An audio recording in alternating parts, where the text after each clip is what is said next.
So welcome once again to another episode of Wiki Weekends. I'm your host for this episode, Karl Smallwood, joined as ever by the lovely Lucas Holland. Hello there. And, well, that's quite fitting, Lucas, because today we're talking about a character from Star Wars, Darth Maul.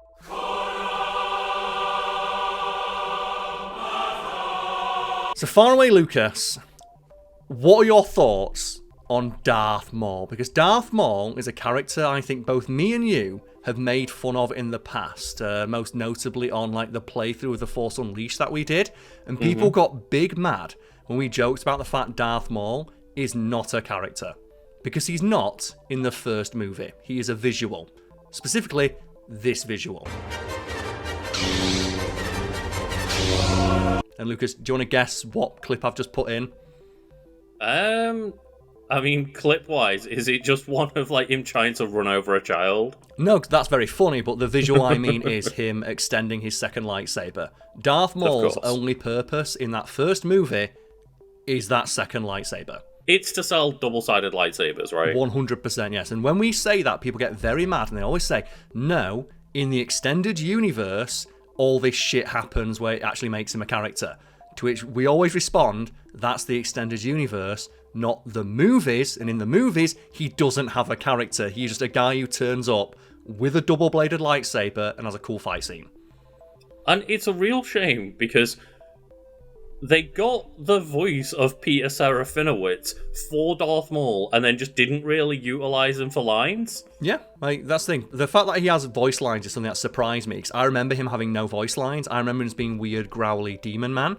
Until I rewatched the first movie again. And was like, oh, he does have voice lines. It's Peter Serafinowicz, who's a great voice actor and actor in general. Mm-hmm. How have they got such a bad... Oh, George Lucas directed it. Okay, yeah. So how did they get a bad performance out of the man who, acted out Kitchen Gun? This kitchen is so hard to clean. If only there was an easier way. Hi, I'm Derek Bum. Say goodbye to daily stains and dirty surfaces with new Kitchen Gun. This sink is filthy, but just 3 shots from Kitchen Gun, and it sparkles like new. And also, they just had Ray Park, is it, as the the stunt worker as well. Which, to be fair, Ray Park did his fucking job. Mm-hmm. Ray Park did a fantastic job, physically acting out the fight scenes as Darth Maul. But Darth Maul is not a character. But to all the people who say, well, in the extended universe, he totally has cool characterization. Let's talk about that now as we refer to, and I love this, not Wikipedia, Lucas, Wikipedia. I always love the Wikipedia. It's the single most creative thing any fan of Star Wars has ever come up with. Because everything else is just them smashing action figures together. Which is fine, but it's something that I can only do a couple of times. Yeah, and that is the one thing I want to clarify, is that we say that he's not much of a character. Doesn't mean we don't like the film. The fight scene is great.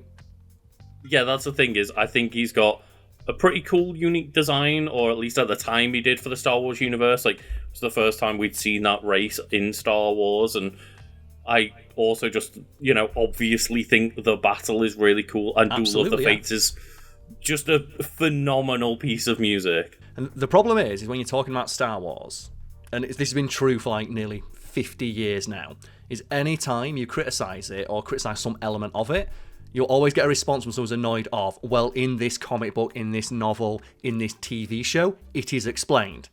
To which my response always is, I haven't seen that, and I shouldn't need to go watch a 5-season TV show released 10 years after the movie to understand a character's motivation.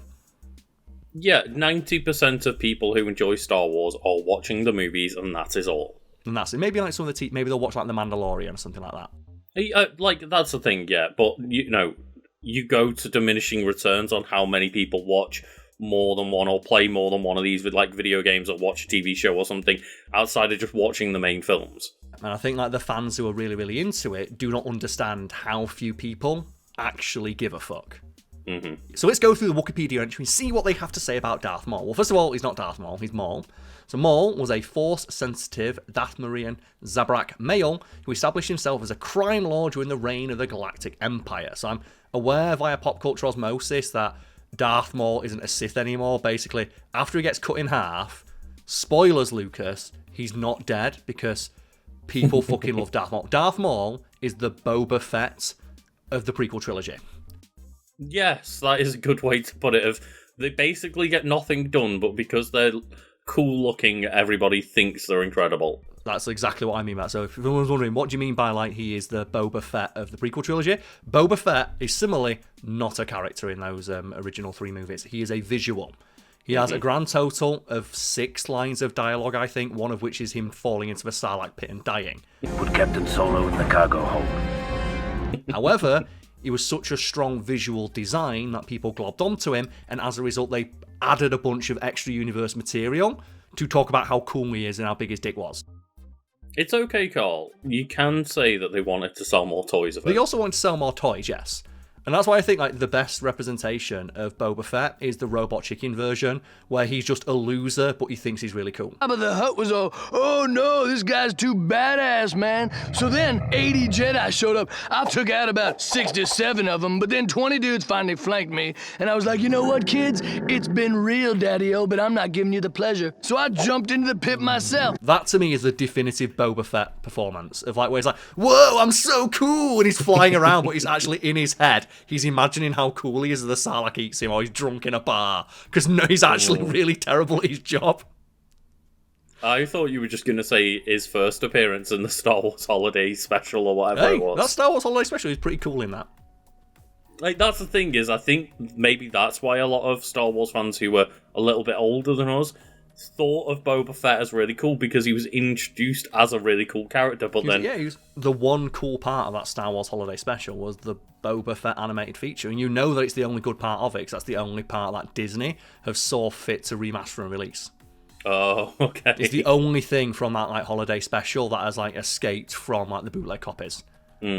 Right. It says here, during the reign of the Galactic Empire, he was known as Darth Maul as the apprentice of Darth Sidious. Having trained in the ways of the Force, Maul was a formidable warrior until his legs fell off. Yeah, and I get that it's that weird thing of he was taken by surprise or whatever with Obi-Wan's flip over him. The ending of that fight is so fucking funny to me, because the fact that he stands there for about 5 seconds as Obi-Wan Kenobi flips over his head and then baseball swings directly at his exposed abdomen, and just Darth Maul doesn't move.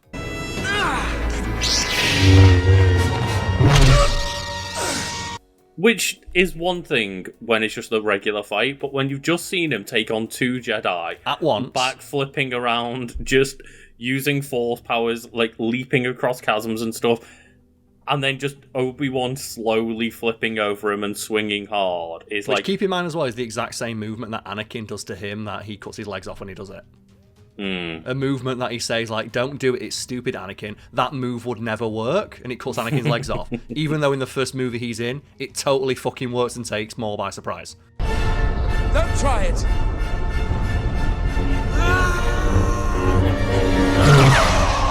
However, I guess the explanation for that in Star Wars is that Obi-Wan is like the greatest master of defensive techniques or whatever. I don't know how you can defend when you're upside down in midair. No, and I also meant like why Obi-Wan can cut Anakin apart. I guess so. Yeah. Well, the thing is, though, is it that hard to put the lightsaber up? That's all Maul. That's the thing. It's more the fact that Maul turns around and stands still for 3 seconds as he just what? And he doesn't try to move at all. It's so funny. It is very funny. It's the one part of that fight scene that just is framed really poorly and doesn't seemingly make sense. Like it should have been, if they could accomplish it at the time, like it should have more been that he cuts him in half mid-flip and takes him off guard. It should have been like an anime thing. Do you know, like someone gets slashed so fast they don't realise?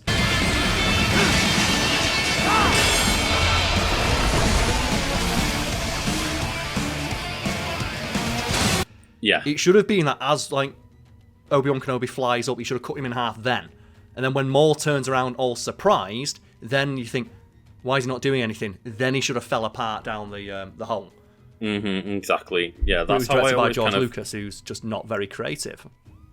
That's how we envisioned it. Of like that would be the correct way to do it in my head. But Maul is so good in that fight, and then just gets taken out by like a flip and a slow swing. It's also as well the bit where like Obi-Wan's hanging by his fingertips, and he just starts gently like trying to singe his fingertips. It's like, what are you doing?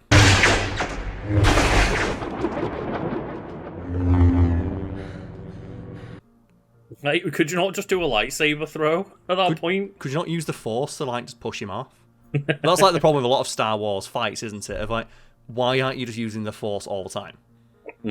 It's like when Yoda has that fight and suddenly Yoda's doing, like, 85,000 backflips. It's like, why is every Jedi not like that? Yeah, that's the thing. It kind of makes sense that Yoda's doing that, because he's just this He's really Jedi smart. master. Why is it that Obi-Wan can do that when he's, like, you know, in the prequel trilogy, but in the original trilogy, it's just two people gently slapping sticks together? And it's like, well, the answer is because the choreography was worse, and it was two old men who couldn't see because they're wearing masks, gently slapping sticks they can't hit too hard, because it'll ruin the effect together. That's the answer of why the fight scenes look so shit. But then, because it's Star Wars and it's had 50 years of backstory, they have to try and explain why it looks bad, and it's like, oh, and that's what makes it funny.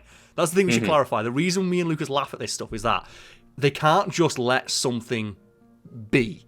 There always has to be an explanation somewhere in the universe that's, no, it's not stupid. There's actually a reason why that's the case. You just don't get it. It's like, that's still stupid.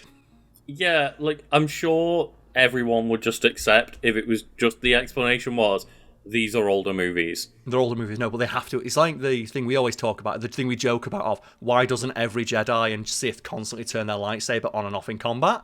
And you always get up and say, well, the Sith find it dishonourable. It's like, you mean the same Sith that cut children in half and blow up planets? So actually, the Jedi is a technique that wouldn't work because lightsaber combat goes too fast. It's like, you mean the same lightsaber combat where Darth Maul stands still for 3 seconds? And that's the thing, right? Is it just, all it needs to be is, well, It's that a movie. would ruin all the fight scenes. Yeah, but Star Wars fans can never just admit it's just a movie. They have to know there's actually an explanation that you just don't get, because the explanation's still stupid and it's very funny. But we've got more here about Darth Maul. We've got some basic biographical information, actually. So his species is a Zabrak. His gender is male. His preferred pronouns are he, him. Although I don't think anyone's really going to be asking Darth Maul what his pronouns are. Like, his pronouns Why are not? fuck you. Respect I Darth imagine. Maul's pronouns, Karl.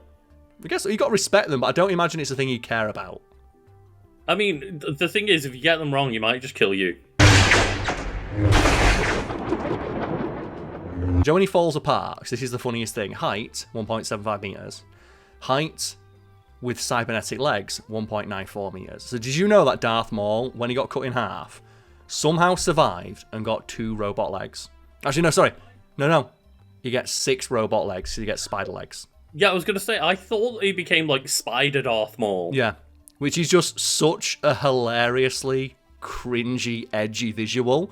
And whenever someone says, no, that's actually really cool, I'm like, well, we're on completely different ends of the spectrum in this regard then, because that is the lamest shit I've ever seen. It's so lame. Star Wars is about a half Darth Maul with a robot bottom. Star Wars is really about a top half Darth Maul robot and a bottom half Darth Maul robot fighting each other with 20 lightsabers while Obi-Wan is stuck in the middle. Probably because I grew up with Darth Maul's visual as being like a 9-year-old kid and stuff.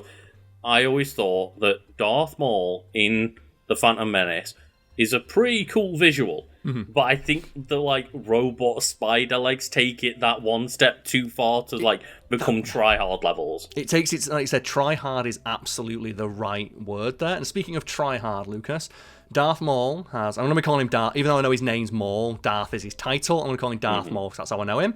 Like, his siblings are Feral and Savage Oppress. God, Savage Oppress. That's his sibling's his name. Talking about try hard, Jesus. Well, that's the other thing as well, like, because, you know, his race, that was the thing that confused a lot of people. Because if you go back and actually watch those Star Wars movies, like, on Disney, and you can watch, like, the Ultra HD version, Maul's design is literally falling apart. Like, you can see the makeup holding the horns to Ray Park's head. Right, okay. And you can see, like, Ray Park's actual piercings in real life in the makeup because he didn't take them out. Oh, Which led really? to Wow. So what you're saying?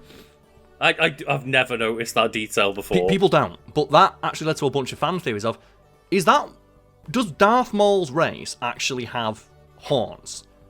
Or is he just that much of a fucking edgelord? He super glued horns to his head to look scary?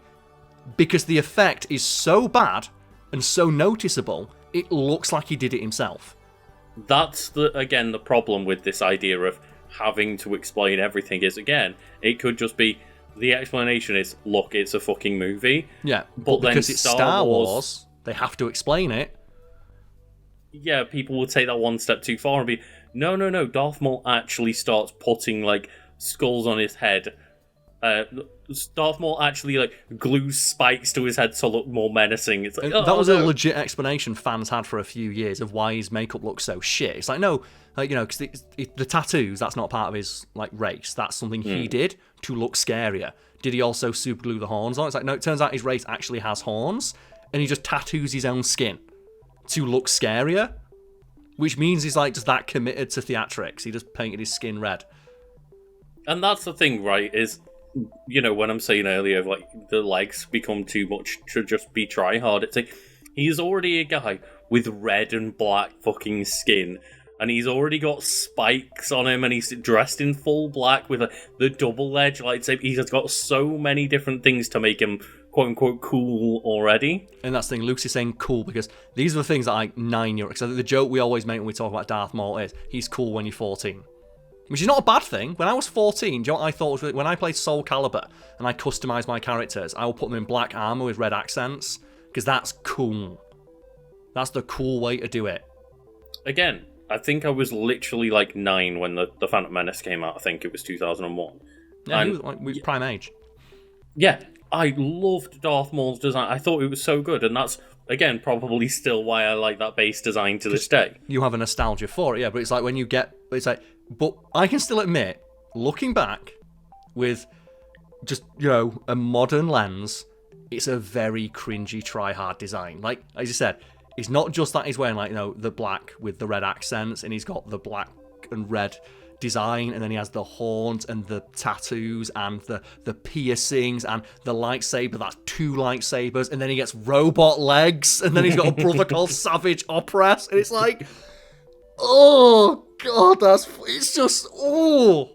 And then you think, like, that's the shit, like, again, I would have come up with when I was 14, and it's fully grown adult men coming up with it, and then defending it. It's like, oh god. I miss the Ewoks. I mean, I still defend Darth Maul as being a cool-looking character, but I know that must come with heaps and mountains of nostalgia. It's the thing as well, you've always got to add the caveat of, it's cool because you're nostalgic for it.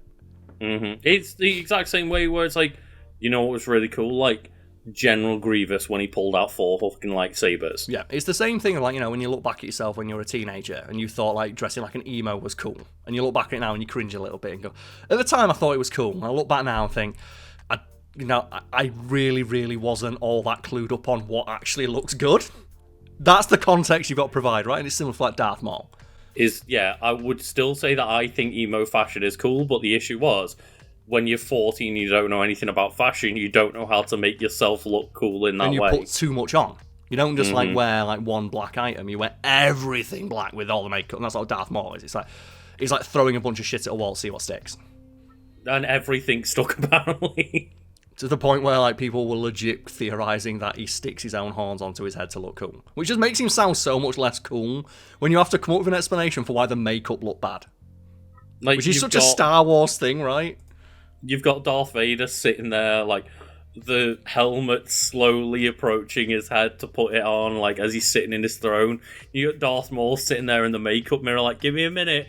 Just, like, sticking another horn to his head. Have you seen that as well? There's the discussion of, like, the fact that Kylo Ren putting the Darth Vader helmet on is such a perfect encapsulation of Star Wars fans, of only appreciating things for the aesthetic rather than what they represent, of, like, Kylo Ren thinking that Darth Vader's helmet is what gave him power because it was this symbol of his authority, when in reality it was the prison in which Darth Vader was contained and he fucking hated being inside of it. Yeah, I mean, I always kind of, I don't know whether it is or not, or whether it is intended to be, I always took Kylo Ren's obsession with Darth Vader as a bit of a commentary on the Star Wars community. Which it felt like, right? Until, and even the fact that he destroys his helmet to become his own thing. But then Disney are like, no, having reforged the helmet because it looks cooler for toys. Karl, that even more encapsulates the Star Wars community. Of like, no, bring Darth Vader back, though. I liked it. But we're not going to talk about the story of like Darth Maul, because it does cover, like, I think, a bunch of comics, like a bunch of those like CGI animated shows. All I'll say is, after he dies, he comes back and does a lot of stuff, and every time you like joke about him being dead, no, he's actually super secretly alive. Except for the fact that he also goes and tries to fight Obi-Wan again and dies again. That's the weird thing, right? Is there's probably a massive list of all these different storylines that he's in. And this is a character that's got, 10 minutes of screen time in the original film? He also, the one thing I do know is that he dies again. Like, he goes and all of his story is completely pointless, because in the end he goes to try and fight Obi-Wan again and loses again. Of course he does, yeah.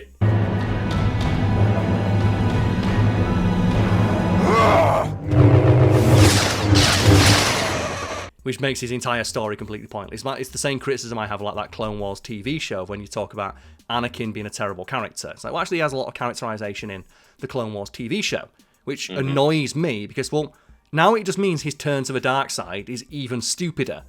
Because you're going to tell me I'm going to watch a show that has, 7 seasons or whatever of backstory and build-up and explanation and characterization for Anakin, only for him to literally change everything in 10 minutes and go murder a bunch of children with a lightsaber. Yeah, he's had his own Padawan for years that he grows close to and, has a relationship with. He's not this psychopath. It's like, it actually shows him as being a really genuine character and a great Jedi and all this. And but that makes his turn even exactly worse, because it means that it makes even less sense. Because after all that, he's still willing to just go along with murdering the youngling's second one. Because that's the thing, it's like, the problem I have with Darth Vader as a character is, no matter how much they ever try to make you think he's cool, or however much they try to humanize Anakin, all I think is, he killed a bunch of children with a lightsaber. Mm-hmm. And no matter how much they try, and he was a really good character in the Clone Wars. Like, I don't care how good a character he was, he killed children. Like, the single most unforgivable crime in fiction, he did willingly and actively participate in it and never seemingly felt bad about it.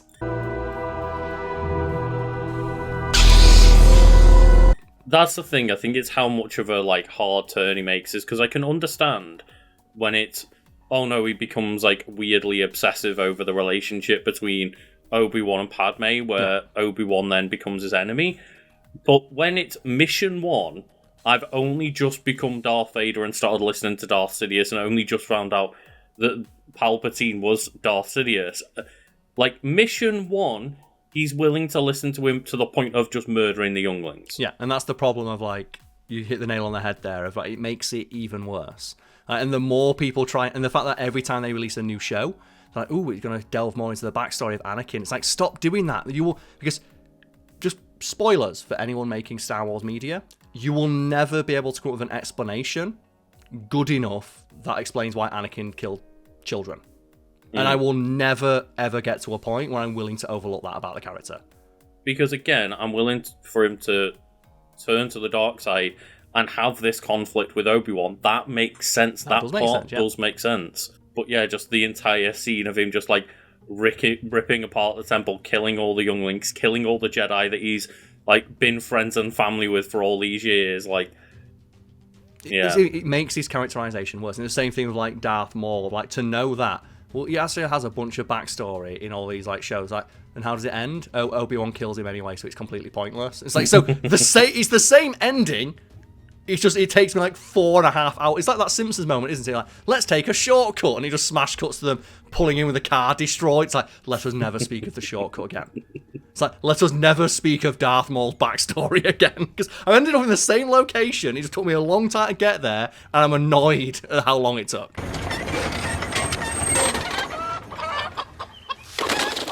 All right, we're here. Let us never speak of the shortcut again. Me and you obviously spend a lot of time ripping on this kind of stuff, and this is not to take away the enjoyment for people who like the character and are just excited to see more of the characters. If you like Darth Maul and like seeing more Darth Maul, good for you. Cool.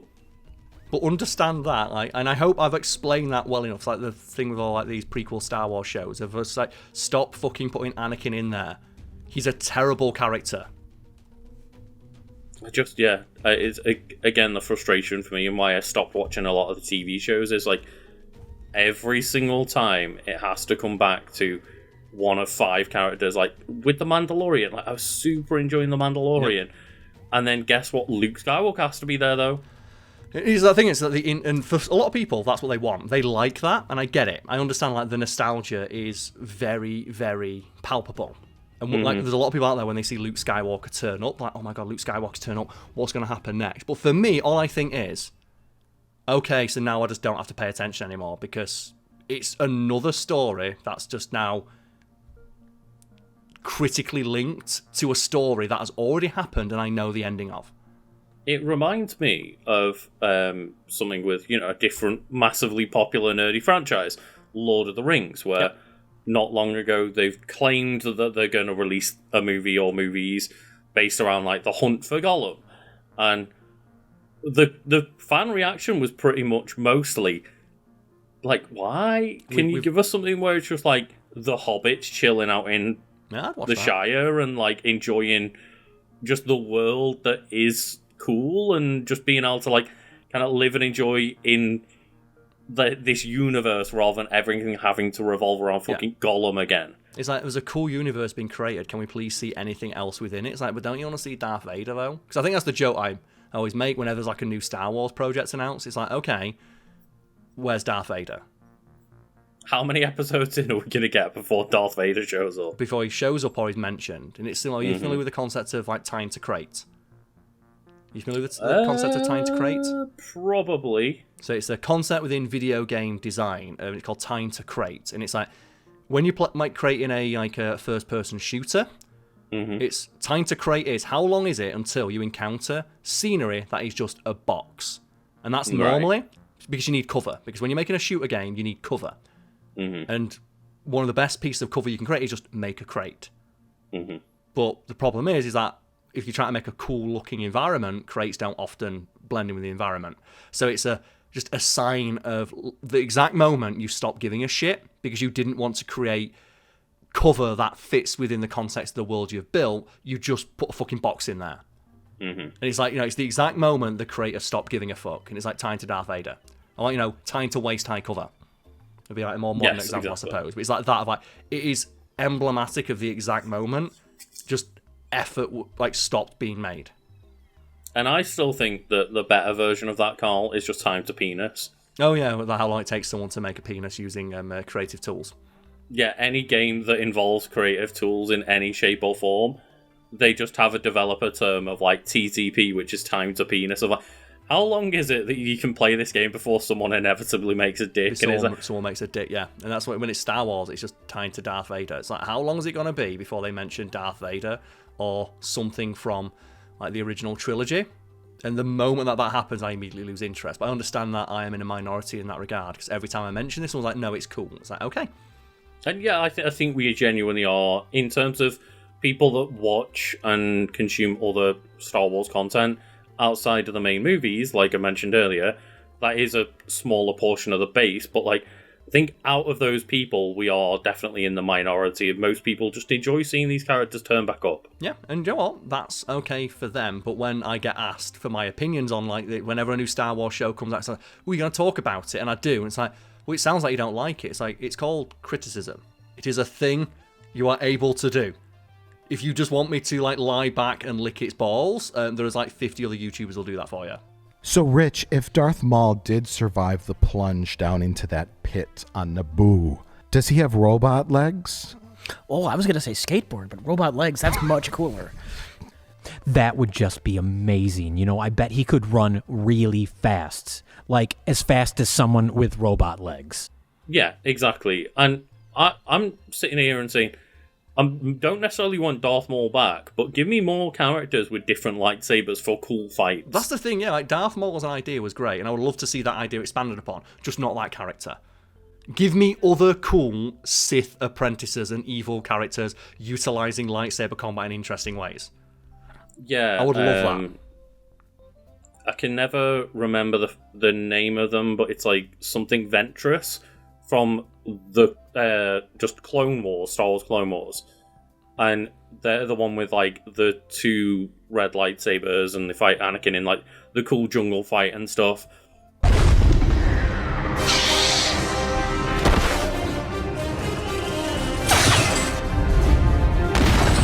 And I always think of like moments like that where I remember that character because A, they've got a cool design. Yep.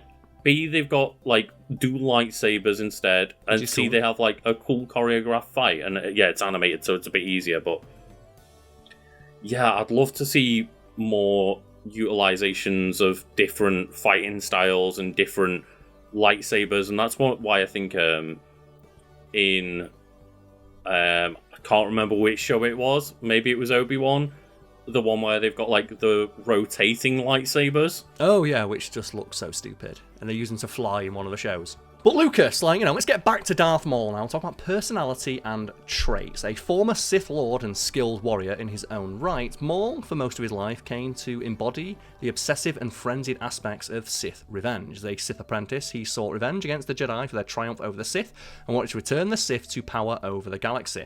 After his exile and restoration of his mind, Maul turned his thoughts of revenge towards the galaxy itself, declaring himself and his brother the true Sith Lords. That's an interesting premise. I can see that being interesting. Of he's a Sith. He's like, I'm going to be the true Sith. I'm going to truly embody the aspects of what it means to be a Sith. But I think his brother's called Savage Opress, and I can't watch a show like that. I could not take that seriously. And it's weird to me that obviously he's saying that, we want to take revenge on the Jedi for striking us all down and stuff. And just the whole idea of there can only ever truly be two Sith at a time, because they're all constantly backstabbing one another. It's like, maybe just stop killing each other. Or maybe what you should do is just have this Sith rules one part. 'Cause the galaxy's pretty big. The galaxy sounds pretty big. Sith lords that are like crime lords across different galaxies and planets and stuff. Yeah. And he mentions here, like all Sith, Maul's anger was his fuel, and that's an aspect of Star Wars that I do quite like. I like the idea that Sith are, ruled by their emotions, and they don't see emotions as necessarily a bad thing, and that embracing them can lead to greater power. Mm-hmm. And that's where you have yes, give in to your rage, your anger, your hate. And the Jedi completely ignore that. And I think something a lot of fans of Star Wars have come to realise, especially with the prequel trilogy, is that the Jedi's dogma is fucking stupid, and it might as well be just a recruitment drive for the Sith. Mm-hmm. Because their thing of okay, so you have no earthly attachments, they're like weird space monks. But they tell children this. Yeah. They tell children not to care about people, and then they wonder why, when they reach horny teenage age, like Anakin did, why they suddenly don't want to deal with that. And that's why the whole point is made about Anakin being too old, right? Is because they essentially they don't have enough time to brainwash him before he becomes horny teenager. Yeah, which is not what the text of the movies say, but that's how I read into it now. Again, with a modern, more cynical eye of essentially them not wanting to train him is them being well, he's not young enough where we can completely warp his sense of self to what we believe. He's got too much individuality already instilled within him, and we can't beat that out of him. He is to be trained then? No. He will not be trained. No.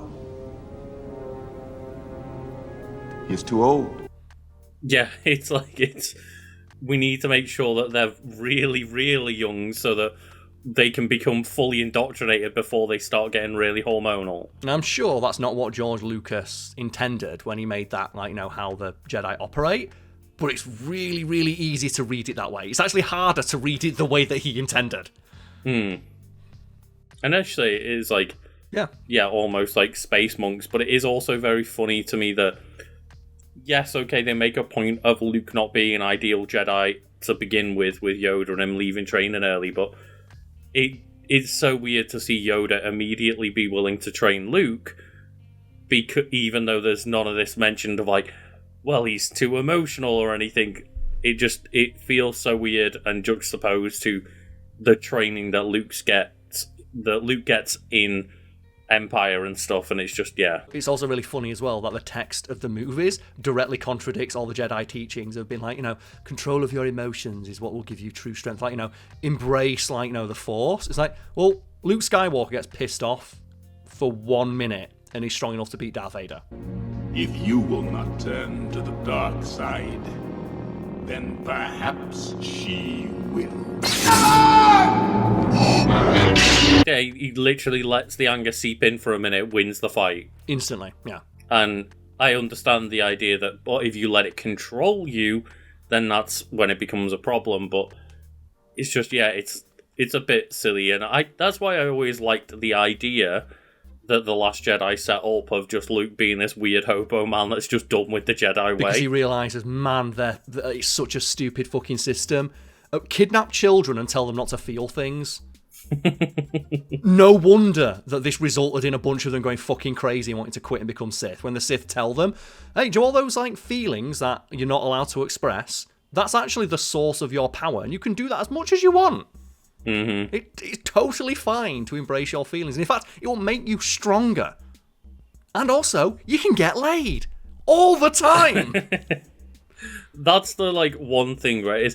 It's not just that the Jedi are telling these kids to suppress their emotions and stuff. It's that they also have a devil on their shoulder being like, you could have all of this and more power if you wanted it. Yep, and that's why some of the strongest, this is the thing about Star Wars canon, of some of the strongest Jedi are the ones who can temporarily or are able to control their emotions and utilize them as a force in combat, but ultimately have the mental fortitude to not let it control them, Mace Windu. Mace Windu is one of the scariest, baddest Jedi in the galaxy, simply because he's able to embrace his anger in combat, but not let it overrule his Jedi training.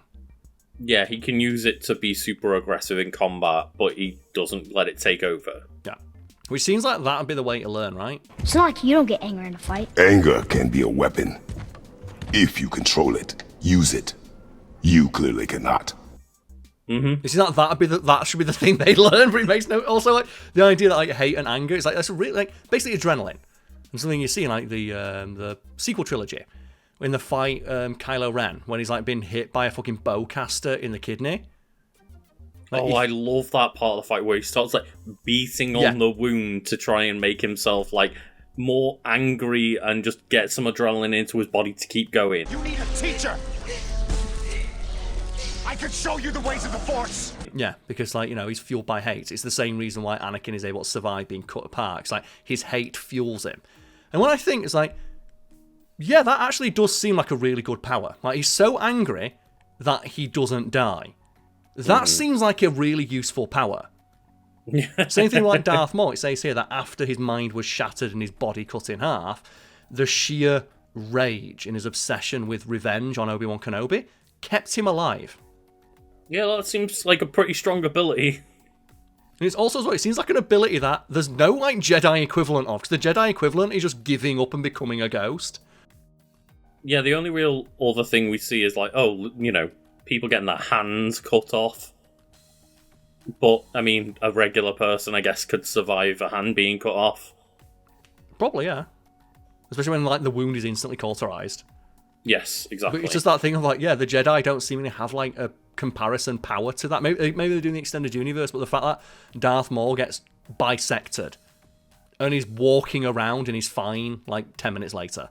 Because he's got robot legs. He's just that angry that he's no, round two, let's go. It's man too angry to die. Speaking of which, powers and abilities. So, lightsaber abilities. As the apprentice of Darth Sidious, Maul was trained to be a living weapon of the Sith, one intended to help Sidious bring about the destruction of the Jedi and take over the galaxy.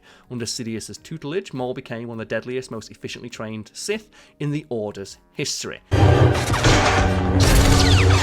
He became acrobatic and highly trained Sith warrior, one who could relentlessly pursue enemies while utilising his double-bladed lightsaber. He manages to, maintain relative control in a 2v1 Yep, a 2v1 battle. Mm-hmm. He only loses because he momentarily just decides not to move. That's the thing. He takes down the Jedi Master in the fight. Yeah, he takes down Qui-Gon Jinn. The only reason he loses is and someone's going to say, well, it's because he got overconfident. It's there's overconfidence, then there's just standing there shitting your pants as someone swings at you with a lightsaber. Yeah. Speaking of which, Lucas, although Kenobi defeated Maul, this was in part to Maul's own hubris and neglect for the fallen Jinn's lightsaber. He later because that's what he does, isn't he? He gets his lightsaber and then jumps up. Mm-hmm. I forgot about that part of the fight, which means that it takes even longer than we thought. Well, which means Darth Maul has a second where he sees the lightsaber flying into Obi-Wan's hand. Yeah, he does that as he's in the air, right? So it's not like there's any extra time added on, but yes. He neglected to notice the lightsaber, the only thing that could hurt him. And that's the thing, right? It's one thing to notice a lightsaber moving if you're a human, but he's a Force-sensitive Sith, where he should, I guess, be able to have some level of feeling of knowing what's going on around him. Also, as well, I get the feeling that just if you were that well trained in combat, I feel like the first thing you would learn is, like, I used to do martial arts, and I remember the first thing they teach you is do not put your hands down. Never put your hands down. I feel like if you were trained in, like, lightsaber combat, where like one touch from this thing will instantly kill you, it's like, don't put your hands by your side and stand there like a jackass.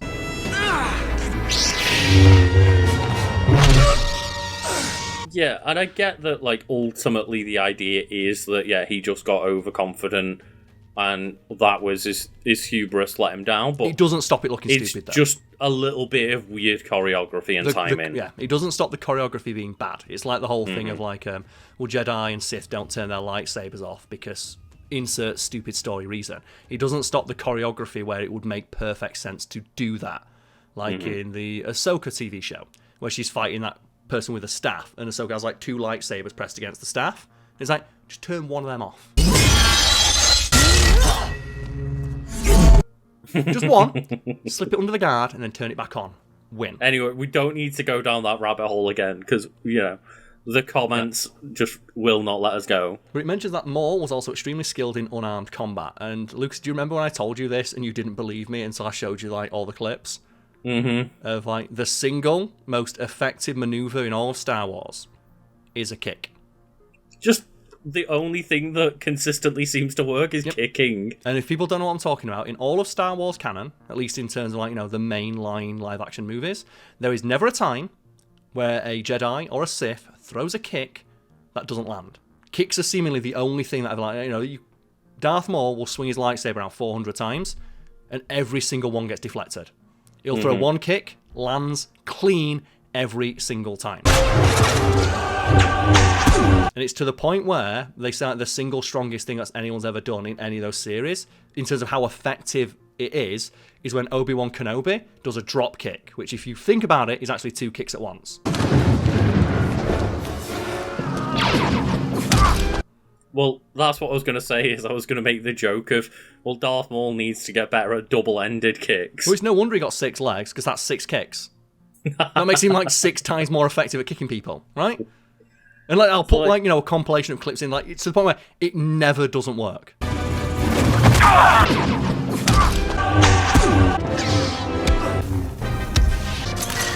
It is the single most effective maneuver in like the Jedi Sith arsenal, because there is never a time where someone throws a kick and it doesn't land. It's similar to like the droidekas, where there's never a time in any of the live action movies where one of those things turns up and it doesn't win. And that's the thing, when we mentioned that like no Jedi seems to kill them, we were talking about in the live action films, and then there are plenty of examples of other droidekas being killed. Like the thing is, I remember like someone told me that, because I think I tweeted about it, and someone's like, well, actually they get killed a bunch in like the animated shows, and they only get killed when people shoot them with rocket launchers. Like point blank range, or like Jedi lift them up and throw them off of mountains, or get like into their shield before they can activate it, or something which, like to that. me, still makes them seem really, really dangerous, because that level of just concentrated fire on something they can mass produce, and the fact that like Jedi have to stop and single them out in combat, is still a pretty just dire condemnation of how shit the rebels are. It's really impressive how destructive and dangerous they are, that they immediately have to focus them down before they get the shields up and shit. Yep. I begin to remember how much I hate these guys. Same thing with like throwing a kick. The fact that there's not a single kick thrown in Star Wars that doesn't land. It's the single. It's so funny when you notice it. It's like it's so strong. Is the Clone Wars to be like, both of them using their forces as strongly as possible? It should have been an entire army of droidekas against Jedi only using kicks.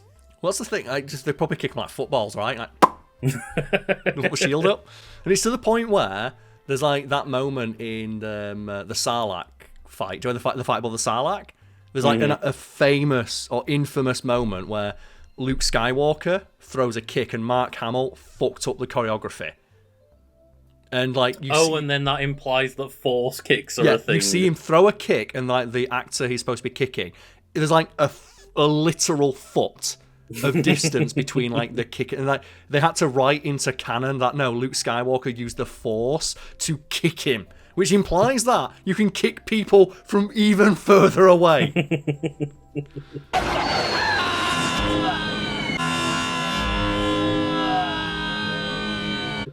You mentioned that. Speaking of force powers, so the force powers of Maul. So in addition to his expertise with a lightsaber, Maul proved to be very strong with the Force, strong enough to survive being cut in half. There's the idea that if you're good enough with the Force, you can survive being cut in half, and yet, knowing this, just Padme still died in childbirth. Well, and that's the thing, right, is when Darth Sidious talks about the fact that essentially if you're good enough with the Force and you're willing to just compromise the idea of life and be a Sith, like, you can become immortal, you can resurrect people, like, you can be so much stronger than the Jedi will ever allow. And it's like the really funny thing, because it's something else I always single out as. Again, when I mention this, it's only in the live-action movies. Because people always say in the comics this time. So, in the live-action movies, the very first one, which is the fourth one, which is weird, but like Darth Vader says, when they're talking about the Death Star, a giant laser beam that blows up planets, Darth Vader scoffs at its like existence and says it is insignificant compared to the power of the Force. Don't be too proud of this technological terror you've constructed. The ability to destroy a planet is insignificant next to the power of the Force. And then throughout the original trilogy, the single most impressive thing anyone does with the Force is throw a box across the room. Well, I mean, I'd say like choking someone through like a video feed is pretty impressive. It's pretty impressive, yeah, but that's like, one person being choked, which doesn't even kill him from quite far away. Yeah, I mean, the implication is that he could kill him. Kill him, yeah, but that's like, one person. Which is pretty impressive, but it's nowhere near as impressive as a laser beam that you can fire 1,000 times, and every time you fire it, a planet explodes. Yes. Yeah. And that's the thing, and every time I mention this, someone goes, but in the comics, there's this one character who can blow up planets with the Force. Like, but you don't see that in the movies, and they never actually deliver on that threat. Because the single most destructive thing you ever see in those Star Wars movies is technology, right? And even when, for example, in The Force Unleashed, when you see Starkiller bring down one Star Destroyer, it's Star Destroyer, and it takes him all day. Oh my god. Yeah. And it's very impressive. Like, it's a very impressive feat of strength for an individual. But I'd argue that the individual who pressed the button that fired the Death Star laser displayed more destructive potential with a simple movement than... And then, of course, there's that outlandish moment in the Rise of Skywalker, is it? The last one where the Emperor Palpatine shoots like a lightning bolt that hits every single like rebel ship in the entire fleet in one go. And but even then, I still think that's not as impressive as the original Death Star. That's still not as destructive as just blowing a planet off. Yeah. And that's the thing that makes it really funny. Of like, there's never a point in any of those movies where that threat is dealt upon. And it's even funny when Darth Vader himself, even if you include like all of his live action appearances in the shows and stuff, the most impressive thing he does is like stop a spaceship from taking off. And it's like, well, the fun fact, spaceships can't take off if the planet they're on explodes. And I just always found that very funny. And obviously, that's one of those of, it's a flippant line that is basically intimidation tactics by Darth Vader. It's not necessarily something that he definitely believes. But I always found that very funny. And there's one last thing here, Lucas, behind the scenes. So, Darth Maul first appeared in Star Wars Episode 1, The Phantom Menace, where he was played by actor and martial artist Ray Park. The character was a presence throughout the film, but only spoke 3 lines in total. So we overestimated how much he speaks 3 lines of dialogue. So Darth Maul has 3 spoken lines of dialogue. And this is a character people defend as being well written. Yeah, we flippantly said, I think 6 lines earlier, and that's double the amount of lines that he actually has. Yep, in Star Wars The Clone Wars and Star Wars Rebels, he's voiced by actor Sam Witwer, who plays the aforementioned apprentice. So he plays the apprentice, but he also plays Darth Maul, and I think the Emperor. Your feeble skills are no match for the power of the dark side. I think he plays the Emperor in those shows as well, yeah. Yep. Park provided motion capture reference for the 7th season of the Clone Wars TV show. For Maul's cameo in Solo: A Star Wars Story, Park reprised his role and Witwer provided the character's voice. I love the idea that Ray Park got into like a spider leg outfit for that Darth Maul return. You can actually, I think if you look at that as well, you can see that he's got the robot legs, which is so fucking stupid and funny. Oh, for the Phantom Menace, the character was designed by concept designer Ian McCaig, who felt that designing a new Star Wars villain was daunting. He recalled George Lucas describing Maul as a figure from your worst nightmares, so McCaig thought about his worst nightmares and used those to design the initial look for the character. McCaig described his worst nightmare as a lifeless face pressed against a window in a thunderstorm. It's raining!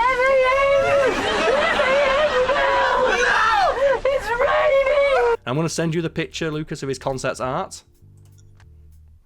I'm wondering how edgy is it in comparison No, it's fucking to Final terrifying. Cut? Oh, God, yeah. Apparently when George Lucas saw this, he felt it was too intense and told McCaig, okay, now draw me your second worst nightmare. Yeah, like, that's something you put in a horror movie, not a kid's film. Yeah, that's too... imagine that being the same movie as Jar Jar Binks. But I like the idea that he's like, okay, that's too raw. That's too intense. Draw your second worst nightmare. That must be a horrendous job, especially at the time. You've come off 3 Star Wars movies and people have waited, 20 years for a return of Star Wars? Yep. And you've got told, hey, make the next Sith as a follow-up to fucking Darth Vader. Make something as iconic as Darth Vader. And there's a bunch of really funny stuff when it comes to Darth Maul was a great story told by someone who was working on an unnamed Star Wars game that went nowhere, and they had this character that they wanted to make who looked like Darth Maul, was a member of Darth Maul's race. Mm-hmm. And George Lucas walked in and he saw the maquette of the figure, and they were told beforehand when George Lucas turns up, there's some rules like don't talk to George about Star Wars, only talk about if he talks to you. 2, do not correct George on any Star Wars lore. And 3, anything he says goes. He walked in, saw the maquette of the character they were putting in their thing, and a maquette of Darth Maul they were using for reference. He walked up, pushed them together, and said, "They're friends." To which the one designer who apparently got fired immediately afterwards went, "Our game's set 400 years before Darth Maul was alive." And George Lucas just said, "They're friends. Figure it out." And that game never got made. And as well, there was a Darth Maul game in development that I know Did You Gaming covered a while ago, where I think there was a decent level of development being made on the Darth Maul game that never happened. One of the things they told me is that they didn't want it to feel like Force Unleashed. This is more violent, I guess. Lopping off heads, limbs, everything you'd expect a lightsaber to actually do. It mentions here, Lucas, as well. George Lucas originally planned to use an aged Darth Maul as a villain in the sequel trilogy, taking on the Legends characters of Darth Talon as an apprentice and becoming the godfather of crime in the universe. Though the Zabrak never made an appearance in the sequel films, the idea of a crime lord Maul was eventually brought to the live-action 2018 Solo: A Star Wars Story while developing the second season of Rebels. It was initially intended for Maul to die at the hands of Vader in the season's finale, but it became unwieldy as there were too many storylines and not enough emotional material between Maul and Vader. Which, yeah, that'd be the most literal slamming action figures together, wouldn't it? That really would be, yeah. To prevent leaks about Maul's appearance as the true leader of the Crimson Dawn in Solo, he went unnamed in the script, causing some of the filmmakers to think the decision of who the Crimson Dawn's leader was still undecided, which it kind of was because that movie was rewritten 4 times. Right. That film was a shit show, and we'll cover it on another episode of Wiki Weekends. But yeah, and finally, on May 4th, 2015, a costume of Darth Maul was added to The Sims 4. You know what? I'm alright with that. Yeah, I was not expecting the game for you to say it was The Sims, but yeah. Yep. Never forget that time he was skateboarding in Tony Hawk's. Oh yeah, he doesn't mention that he was in a Tony Hawk's game here, but I forget. And he had one of the best special moves, as well, didn't he? 'Cause he used the Force to put his lightsaber out, which I always thought was really fucking cool. Oh, that's cool. And obviously, he must have been able to do the dark side slide, right? Oh yeah, instead of dark slide, it's dark side slide, which I think is really fun.